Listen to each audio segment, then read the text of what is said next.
Hey everybody, welcome to Oak Hollow Garage. So today's video is going to be a little bit different. It's just kind of an update, sort of. So I've gone ahead and riveted in my first panels into the vehicle. So that was kind of exciting as well as slightly intimidating. I'm still waiting on some parts to mount the rear end. And that's kind of the next step in the book, but I've kind of gone past that, and really I'm almost to the point where it's time to test fit the engine and transmission. But before I do that, I need to mount a couple of the panels in the engine bay. Well, that was delayed because I had them off being Cerakoted. So hopefully I'll have more video or some video to overlay into this about the Cerakoting process. I had it done by a place called Coatings USA LLC. They're located in Front Royal, Virginia. They're about 45 minutes away from here. They're actually owned by some friends of mine, and so I had all the engine bay aluminum Cerakoted. I had my headers Cerakoted, and then I had some of the steel parts that were bare metal. I had them powder coated to match, hopefully match the frame of the car.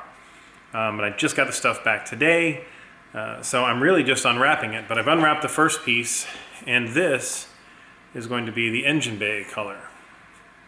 The exterior of the car, my plan is to do the complementary color, opposite of the color wheel, which will be sort of an orangey copper kind of a color for the exterior.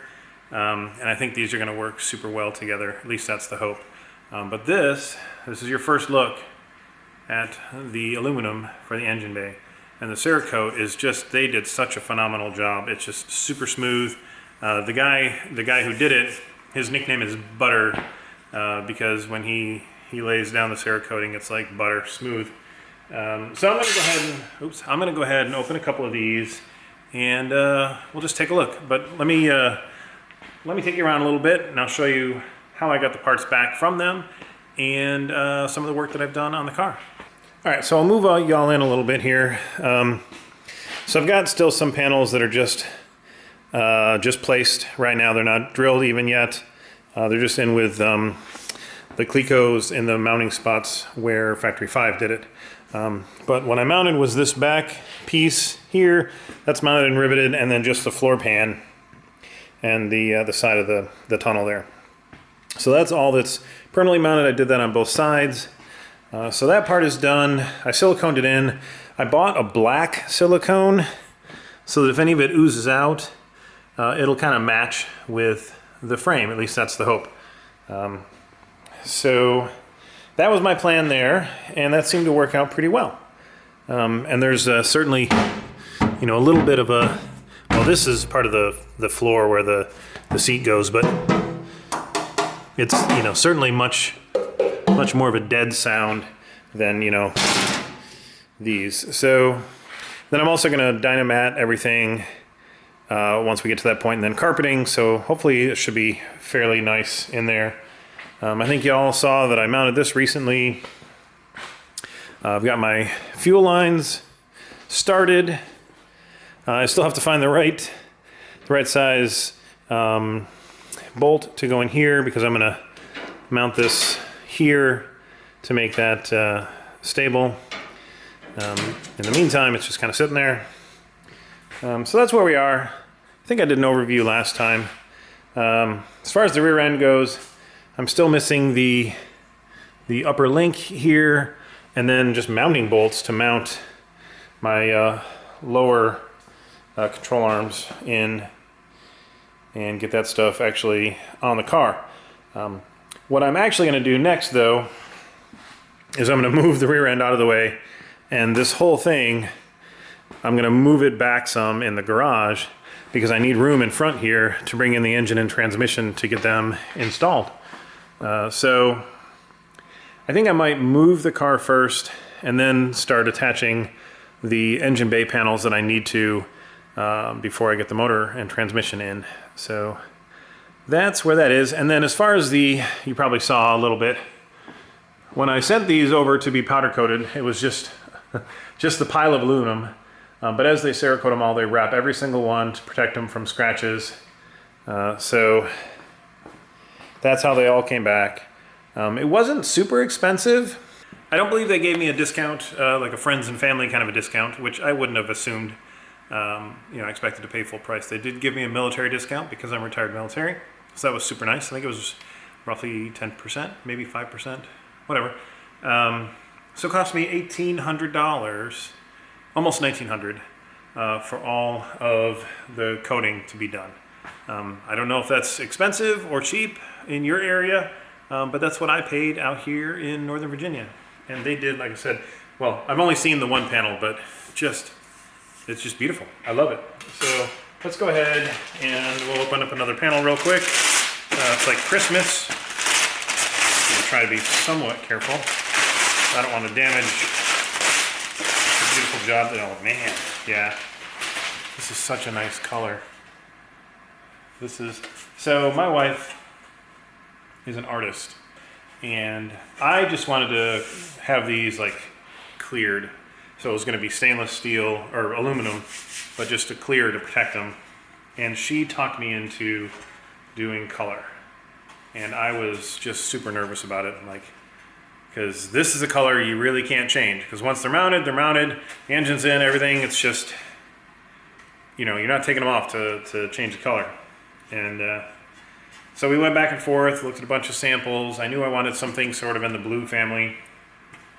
And, with Cerakoting, especially this is high temperature because it's going to be in the engine bay, there's only so many choices. So we went through a bunch of them and settled. This is, I think, called blue titanium. And man, look at that. It's just, I hope this is coming across on the video. But it's lovely. So if I get some footage from them, I'll go ahead and right now I'll overlay. Hopefully it comes out. If it works out, I'm going to overlay a little bit of video of them spraying the headers, which I'm going to open up here in a minute and I'll show you. They were spraying the headers, and I believe the other video is when they were doing some of the steel parts in the matte black. So we'll get that overlaid here, and then I'm going to go ahead and open up the header box and the matte pieces, the steel pieces, and we'll take a look at those. Before we do that though, I'm going to take you through a little bit of the process. So for both the Cerakoting and the powder coating, they sandblasted and cleaned all the parts first, and then they took them in to be coated. They sprayed on the Cerakote, they sprayed on the powder coating, and then they put them in the ovens to bake, to seal in the color. So some of the video you're seeing are just some of the parts after they've been sandblasted, and then you already saw some earlier footage of them putting on the powder coating and the Cerakoting, and that's about it. And so you can see this is how I got my pieces back. All bubble wrapped, wrapped in paper. They bubble wrapped it, and they wrapped it in paper.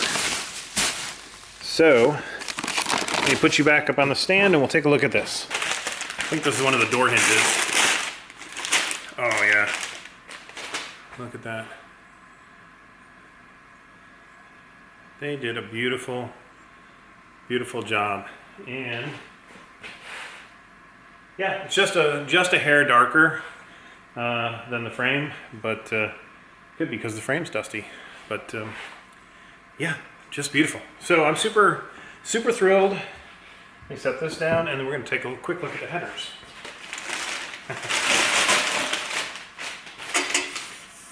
Look at that. That is so cool.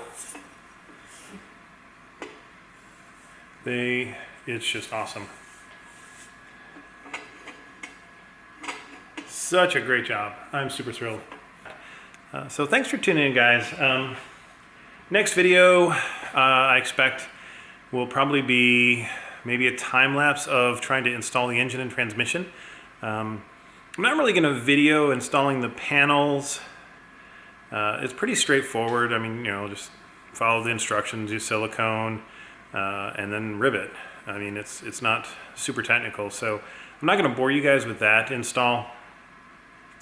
So next time, it's probably going to be another month from now, but I'm going to get all the panels installed, move the car back some, and then we'll try to get the engine and transmission fitted into the car. So that's super exciting. Anyway, thanks for tuning in, guys. Please hit me up with any comments and thoughts, and make sure you hit the thumbs up and share the video, whatever. Hit subscribe if you haven't, and we'll catch you on the next one. Thanks, guys.